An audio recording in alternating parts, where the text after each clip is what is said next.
नमस्कार। आज सेठ दामोदर दास पार्क में टीईटी अनिवार्यता के विरोध में आज शिक्षक यहाँ पे इकट्ठे हुए हैं। अखिल भारतीय राष्ट्रीय शैक्षिक संघ की ओर से यहाँ पे शिक्षक अपने अपने विकास खंडों ब्लॉकों से आए हुए हैं और इनका विरोध सीधे सीधे सरकार की ओर से लागू टीईटी अनिवार्यता को लेकर है। शिक्षकों का कहना है कि इस टीईटी के काले कानून को वापस लिया जाए। इसी के संबंध में अभी सभी शिक्षक इकट्ठे होकर कलेक्ट्रेट पहुंचेंगे और वहां पे मुख्यमंत्री और शिक्षा मंत्री को संबोधित ज्ञापन पीएम को सौंपेंगे।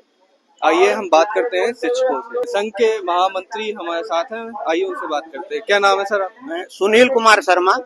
किस मुद्दे को लेकर आप यहाँ पे इकट्ठे हुए हैं? टेट के विरोध में, जो टेट अनिवार्य किया गया है हमारे शिक्षक भाई बहनों पर, उसके विरोध में हम लोग यहाँ एकत्र हुए हैं और हमारी मांग है कि 2010 से पूर्व लागी 2010 से आरटीई एक्ट जब से लागू हुआ है, जबकि यूपी में ये 27 जुलाई 2011 से प्रभाव में आया है, उससे पूर्व नियुक्त शिक्षकों को टेट से पूरी तरह मुक्त रखा जाए। आज तक कोई भी कानून ऐसा नहीं बना है जो पहले से लागू किया गया हो। ये नैसर्गिक न्याय के खिलाफ है, अन्याय है सरकार का, जिसे हम लोग बर्दाश्त नहीं करेंगे। इसके खिलाफ हमें धरना करना होगा, धरना करेंगे। विरोध जिस स्तर पर विरोध करना होगा, हम सरकार का विरोध करेंगे। अच्छा, इसके अब आगे की क्या आप लोग की रणनीति, क्या प्रदेश स्तर पे भी इस आंदोलन को बढ़ाया जाएगा? जी, अभी इसके बाद अगला कदम हमारा सांसदों को ज्ञापन देने का है।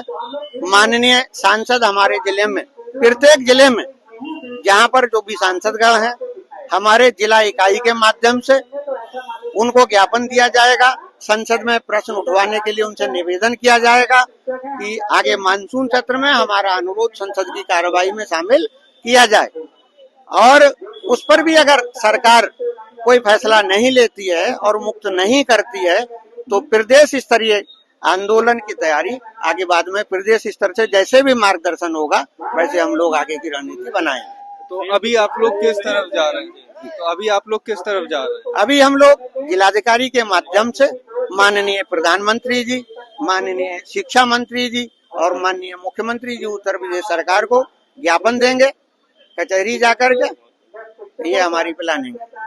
किस समस्या को लेकर आप यहाँ पे आज इकट्ठे हैं? हम टेट की समस्या को लेकर यहाँ पर एकत्रित हुए हैं। हम पे ये जो टेट की परीक्षा थोपी गई है वो न्यायफुल नहीं है, क्योंकि हम जो आए हैं इस डिपार्टमेंट में अपनी योग्यता के हिसाब से ही आए। जब हमारी पोस्टिंग हुई थी हमें उसी योग्यता के हिसाब से इन्होंने रखा था, लेकिन अब बीच में कोई भी कानून आता है वो आगे के लिए होता है, ना कि पुराने के लिए होता है। जब एक कानून बनाया जाता है वो जिस डेट से बनाया जाता है उससे लागू किया जाता है। ये नहीं होता है कि आप आज कानून बनाओ 15 साल पुराना उसको लेकर आप उसको लागू करो, तो ये न्यायोचित है ही नहीं है। आप बताइए, हमारे साथी इस समय जो अपने बिल्कुल आखिरी पड़ाव पे हैं, एक तरह से उनकी नौकरी का अंतिम चरण चल रहा है, उस समय आप उनसे टैट करने के रहे। ऐसा नहीं है कि हमारा अध्यापक कमजोर है, वो कर लेगा, लेकिन ये थोपा क्यों जा रहा है और किया भी है। अभी आप यूसीटेट का एग्जाम देखिए, उसमें हमारे टीचर्स ने बहुत अच्छा स्कोर किया है, जबकि उस पे डबल बंडल था, उसे एसआईआर का काम भी करना था। आप उलझा के भी रख रहे हैं, आप चाह ही नहीं रहे पास कर। उसके बावजूद भी हमारे टीचर्स ने एग्जाम क्वालिफाई किया। अब देखिए, अब यूपी टेट आ रहा है, अभी यूपी टेट आते समय आपने उन्हें जनगणना के काम में फंसा दिया है, तो हमारा टीचर पढ़ेगा क्या? वैसे आप स्कूल के टाइम में हम पढ़ नहीं सकते हैं, हम बाद में पढ़ते हैं। पढ़ने के साथ बाद में हमारे पास टाइम ही नहीं है, बच्चे हैं, घर है, फैमिली है, जिम्मेवारियां बहुत सारी हैं, लेकिन उसके बाद भी हम पढ़ रहे हैं और निकाल रहे हैं। लेकिन ये केवल एक टीचर्स में लागू करना, आप बताइए कहाँ का न्याय है? अगर टीचर पे, अगर हर डिपार्टमेंट में कर लीजिए, पीसीएस ऑफिसर बन गए, क्या वो दोबारा एग्जाम देंगे? एक डॉक्टर क्वालिफाई हो गया है, नीट का एग्जाम निकाल दिया है, अगर वो डॉक्टरी कर रहा है और इलाज कर रहा है, अगर उससे कहे कि आप क्वालिफाई नहीं है, दोबारा से एग्जाम दीजिए, तो क्या वो जायज है? इसका मतलब वो तो मरीज को ढंग से देख ही नहीं रहा है। आप हम पे क्वेश्चन मार्क लगा रहे हैं कि हम एग्जाम भी दें, इसका मतलब हम आज तक बिल्कुल बच्चों को पढ़ा ही नहीं रहे थे। हम लोगों के पढ़ाए हुए बच्चे आज इतने अच्छी पोस्ट पे बैठे हुए हैं। बेसिक के बच्चे जो बेसिकली हम ही निकालते हैं, लगता है कि हम कुछ नहीं करें। हम सारी चीजें जो प्रॉपर व्यवस्था है, हम बेसिकली पहली इकाई से जुड़े हुए हैं। गांव से जुड़े होने का मतलब है कि वहाँ का पेरेंट्स अनपढ़ भी होते हैं, उन्हें इतनी जानकारी नहीं होती। सारी जानकारी किसके थ्रू जा रही है? जो सरकार जो जानकारी देने के लिए कह रही है वो टीचर दे भी रहा है, सारी योजनाओं को गारंटी कर रहे हैं, उसके बावजूद भी वो पढ़ भी रहा है और स्कूल के भी काम कर रहा है। अभी सोचिए हमारे छुट्टियां मिली, सब जगह टीचर बदनाम है, छुट्टियां छुट्टियां छुट्टियां, लेकिन टीचर क्या कर रहा है, जनगणना में घर घर जाके उसने काम किया, कोई यल थोड़ा मिलेंगी।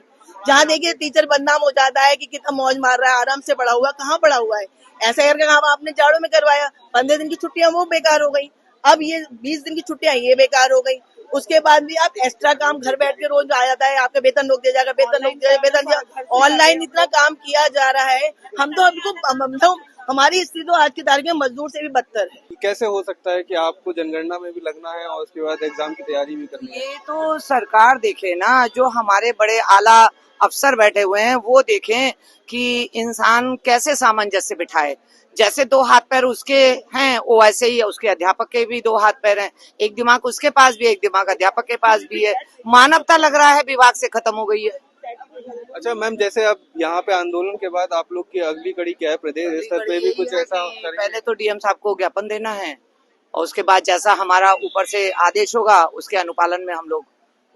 आपके राज्य की खबरें, आपके शहर की खबरें सबसे पहले जानने के लिए देखते रहें अमर उजाला। चैनल को सब्सक्राइब जरूर कर लें और पाएं हर अपडेट।